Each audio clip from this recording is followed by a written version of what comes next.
Good afternoon, everyone. It is a privilege and an honor to be here with you this afternoon.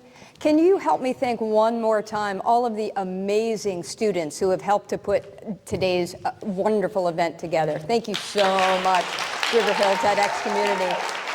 All the whoops, they get all the whoops, so thank you so much. And we've heard some amazing speakers already today, and there's definitely been a consistent theme that I've heard throughout the morning, and that is that word community. So what I wanted to spend just a couple of minutes with you today is talking about how we at Wildcat High School have worked on building a school community as our world has changed dramatically over the course of the last 3 years. I appreciate Tracy getting you up and standing a little bit. I'm going to ask you to do a little bit of reflection and even some shouting out for a moment. If you can take a look at these logos and think about how many of these companies you can name just based on their logo. And right now, feel free to shout out the name of 2 of the companies that you see up here.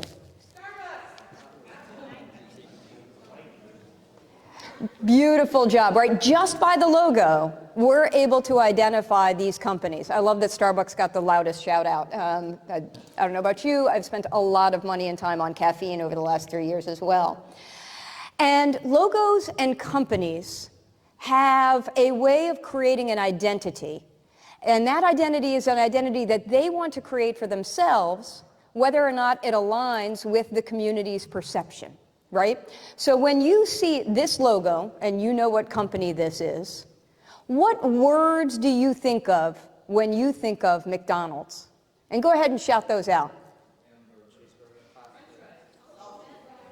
Hamburger, cheeseburger, French fries. I heard our esteemed principal say healthy? Salty. Okay, I was a little worried, Miss Lindgard. So we've got the food products, right? And then we've got the kind of salty piece of things. I will notice nobody said healthy off the jump, right? And then how about this company? What are the words that you think of when you think of Nike? Just do it, athletics, sweatshop. So again, some words that you think Nike wants you to think about. And then there's probably also some perceptions you have of that company that they wouldn't want to be a part of their identity or their brand. And so organizations have what's called a brand promise. And the attribution was left off here, but the folks at Business Select have identified that brand promise as what organizations say they want to be consistently. Time and time again, when you interact with McDonald's, they want you to think the same things. Same thing with Nike. They want you to think the same things. And the brand promise for McDonald's, as you can see up here, is they want you to think about inexpensive, familiar, consistent, quick, and clean. When you get a Big Mac in Clarksville or Columbia or Ellicott City, they want it to taste the same as that Big Mac in Shanghai or in Quito or anywhere else in the world. That's what they would like. That may or may not align with your perception of McDonald's. It's the same thing with Nike. Nike wants you to think about inspiration and innovation, and that just wearing their gear will make you an amazing athlete. That's the alignment that they want between their vision and the community perception. So now I'm going to ask you to think about this quote from Simon Sinek. And he actually shared this talk, How Great Leaders Inspire Passion, at a TEDx talk, just like this one, but in Puget Sound in 2009. And what he said is that people don't buy what you do, they buy why you do it. People don't buy what you do, they buy why you do it. One of our earlier speakers talked about identifying your why. Right? Mr. Srivastava. It comes down to really being clear about why you are doing what you are doing, not the what you are doing. So I'm going to show you another organization's logo, and we won't call out this time, but I want you to think about words that you describe when you think about this organization. What words come to mind when you think about River Hill High School? And my guess is many of them are very, very positive in nature. And then there's some perceptions that the River Hill community and organization feels like, we feel like other people feel like this about us, and so we need to make sure that we are correcting any misperceptions. I'm going to ask you the same question about this organization. What are the words that you think of when you think of Wildcat High School, where I have the privilege of being the principal? My hope is that you're thinking about a lot of positive words, but my guess is, just as with River Hill, there are also some misperceptions that it's my and my community's responsibility to eradicate. And the way to do that is making sure that, as you've heard about all morning, that we are building a community and building a community identity that creates a clear vision about who we are and what our why is for our students, for our staff members, for our families, and for our community. The way that we've done that at Wildcat High School is to create our vision, our brand promise, if you will, that is our Wildcat Way. And you can see there's 3 parts to that. We are an Ohana, which I'll discuss in just a second. We create equitable learning communities for all of our students. And we help every student find their purpose and create their path for after they earn their diploma. Ohana is a Hawaiian concept that means the extended family.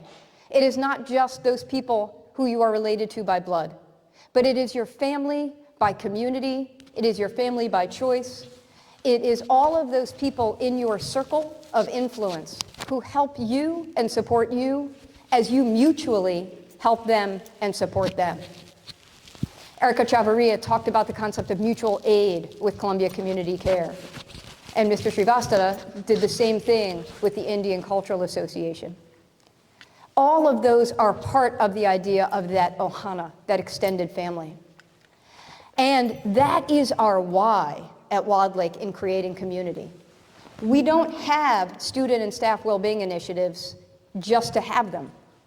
We have them because it's our responsibility to take care of all the members of our community and take care of their well-being.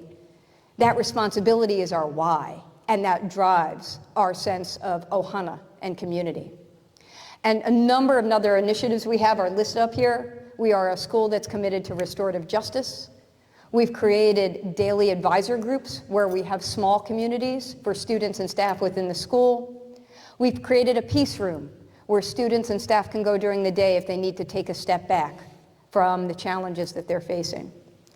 And we have our own food pantry to supplement the community efforts that you've heard about already to address food insecurity, so that the members of our Ohana never have to worry about going hungry.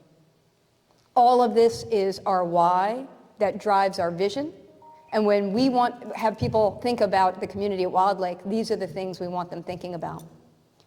You can see as we build our equitable learning communities, we have a number of different strategies to ensure that all of our students are overcoming opportunity gaps that are not of their own creation, but because there are systemic inequities that our children walk into our schools with and that our schools recreate.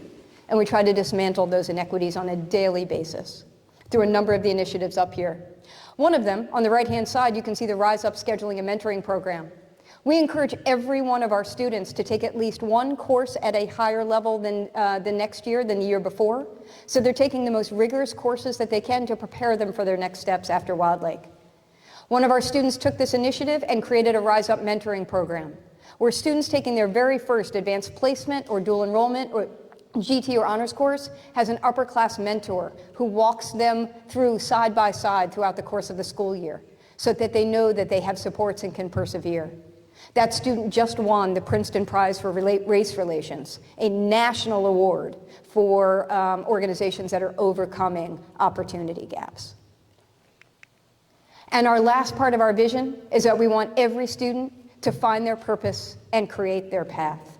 And whether that's through dual enrollment courses at Howard Community College, taking advanced placement courses and becoming AP scholars, participating in apprenticeship programs, making sure everyone knows the academic benefits of our free and reduced meal programs, every student, we hope, will walk across the stage at Merriweather having completed a dual enrollment course at HCC, an advanced placement course, or career academy, because these are the portable credentials that they can take in the next steps in their lives. Whether that next step is a 4-year college, a 2-year college, a trade or technical school, military enlistment, or going straight into a high-wage job, and that's a job with benefits. Every single one of these pathways is a pathway that is equally as important, as valuable as the ones above it and below it. And we want every one of our students as a part of our Ohana to have every advantage, regardless of what that path will be. So as we embrace that vision, what we want is that when people see what's happening at our school, how we are building community. Last week, or the week before spring break, we held our Culture Week and our Spirit Week, and you can see our amazing, amazing, beautiful students who are celebrating their own cultures and each other's. Our restorative community circles that we hold every other month in the evening with dinner and then time for circling up and talking. Our Honor Society inductions that represent the beautiful mosaic of our students. Our senior class with their last run-in on Main Street, celebrating their 4 years at Wild Lake. And our Rainbow Day celebration, where we supported LGBTQ members of our community. Simon Sinek said, people don't buy what you do, they buy why you do it. So as you look to build your own communities, please think about what your why is and how that will drive your vision. And we are so, so lucky and so blessed that you are a part of our community to have your why drive the vision for your Howard County communities. Thank you so much.